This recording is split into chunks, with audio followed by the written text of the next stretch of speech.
নমস্কার, আমি কাকলি রান্নাঘরে আপনাদের সবাইকে স্বাগতম। আশা করি সবাই ভালো আছেন, সুস্থ আছেন।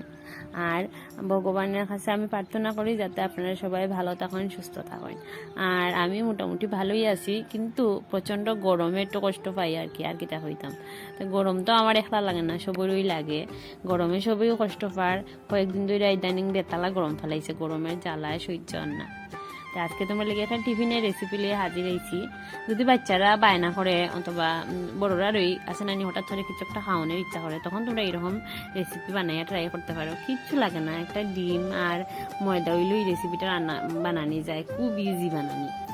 তো প্রথমে আমি দেখছো কিতা করছি, প্রথমে চিনিটারে একটু মিক্সচার হলে গুঁড়া করে দিছি। গুঁড়া না হলেও হয়, কিন্তু গুঁড়া হলে একটু পালিশ লাগে আর কি।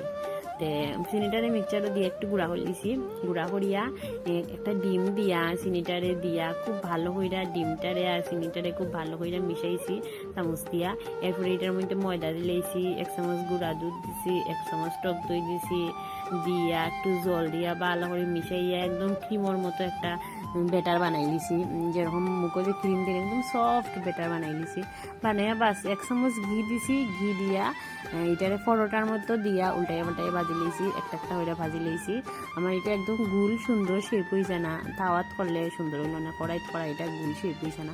আর যেহেতু আমি পাতলা করছি, তাহলে একটু কড়াইটারে একটু ঘুরে দিছি যাতে একটু পাতলা হয়। গাঢ় হলে তো একটু গোলাপিটার মতো হয়ে যাব, বাট আমি চাইছিলাম একটু পাতলা হইতো, তো ফট করে শেখা যাইব। তো আমি একটু পাতলা বানাইছি। তোমরা যদি চাও গাঢ় বানাইতে পারো, বাট ফট করে বানানি যায়। বাচ্চারা স্কুলে টিফিনও দিতে পারো, আর বড়রাও চাল লগে এটা বানাইয়া অবশ্যই ট্রাই করতে পারো।